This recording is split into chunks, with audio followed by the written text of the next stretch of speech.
Venezuela. Beautiful country, amazing culture, and tons of oil. This South American nation is blessed with some of the most stunning landscapes, from the Andean mountains to the Caribbean coastline. But beyond its natural beauty and rich cultural heritage, Venezuela is sitting on a treasure trove of black gold. I mean, seriously, tons of it. Enough oil to make anyone rich. The country boasts the largest proven oil reserves in the world, surpassing even Saudi Arabia. Imagine the wealth and prosperity that could bring. Back in the 1900s, this South American country was like hitting the jackpot. The discovery of oil transformed Venezuela almost overnight. It went from being a relatively unknown country to a major player on the global stage. It was the place to be in Latin America, rolling in oil money. The capital, Caracas, became a bustling metropolis, and the country saw unprecedented economic growth. Skyscrapers rose, luxury cars filled the streets, and the standard of living improved dramatically. Life was good, or at least it should have been. The oil wealth promised a bright future for all Venezuelans. Families enjoyed a higher quality of life, and there was a sense of optimism in the air. All that oil should have made everyone rich and happy. The country had the resources to build a prosperous and equitable society. But as we know, things didn't quite turn out that way. But guess what? It didn't. Instead of widespread prosperity, the wealth generated by oil created stark inequalities. While some enjoyed immense riches, many others were left behind, struggling to make ends meet. Now you're probably thinking, how could they mess that up? How could a country with such vast resources end up in economic turmoil? Good question. It's like winning the lottery and going broke. Mismanagement, corruption, and a lack of long-term planning played significant roles in squandering the nation's wealth.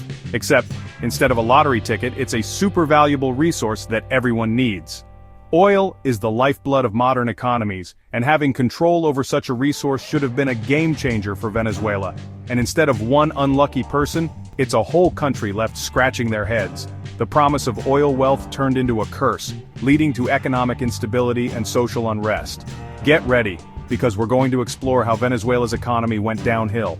We'll dive into the history, the decisions, and the events that led to the current crisis. Stay tuned as we unravel the story of Venezuela's oil boom and bust.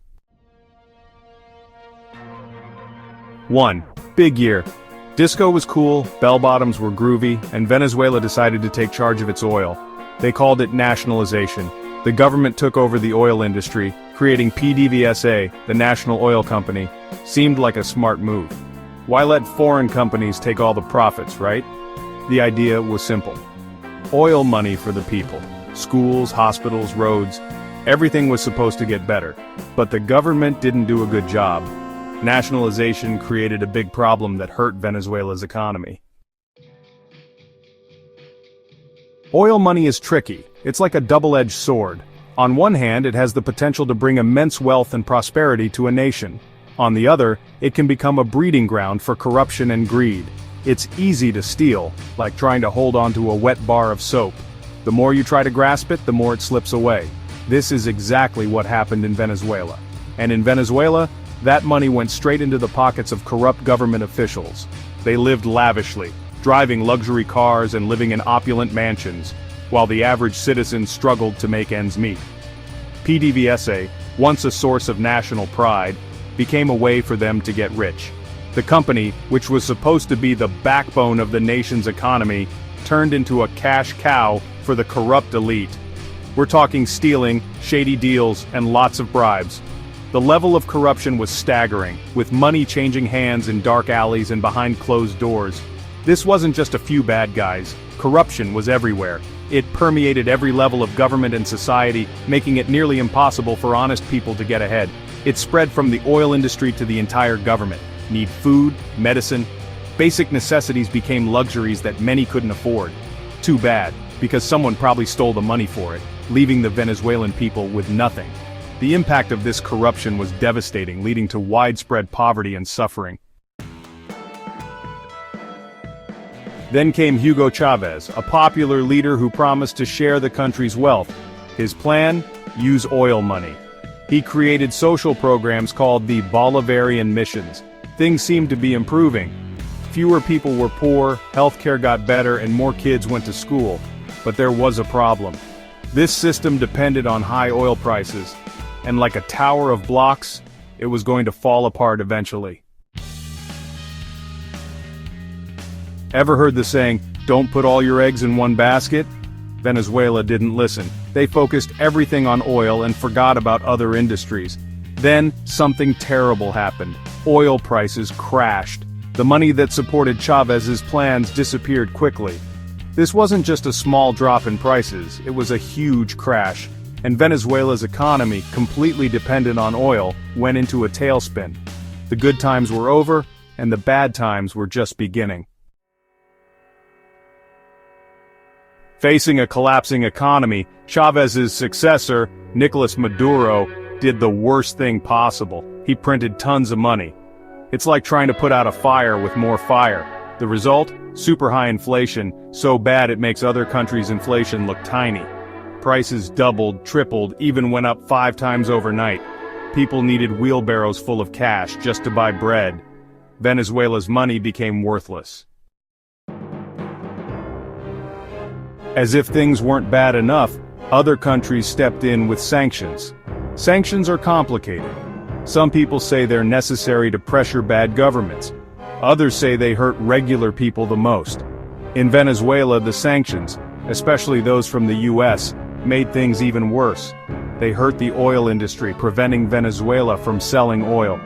The economy went from bad to terrible, and the Venezuelan people suffered. Economic collapse isn't just about numbers. It's about the human stories that often go untold, the silent suffering that statistics can't capture. It's about real people, their lives turned upside down, their hopes and dreams gone. Imagine waking up one day to find that everything you worked for is now worthless. Your savings, your job, your home, all gone. In Venezuela, millions of people became poor.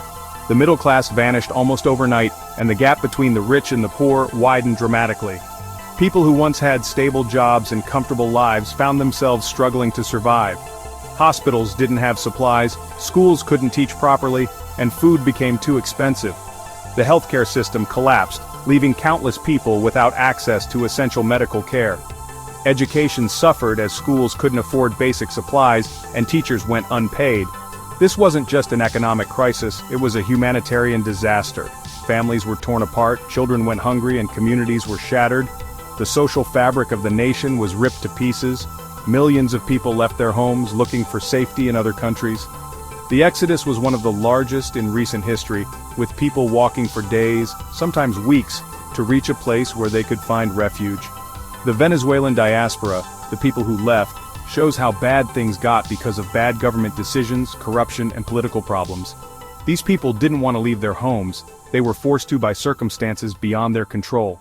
It reminds us that behind the news stories and economic terms, there are real people suffering and trying to survive. These are not just numbers on a spreadsheet, they are human beings with dreams, fears, and hopes for a better future. The human cost of collapse is immeasurable, and it serves as a stark reminder of the fragility of our social and economic systems.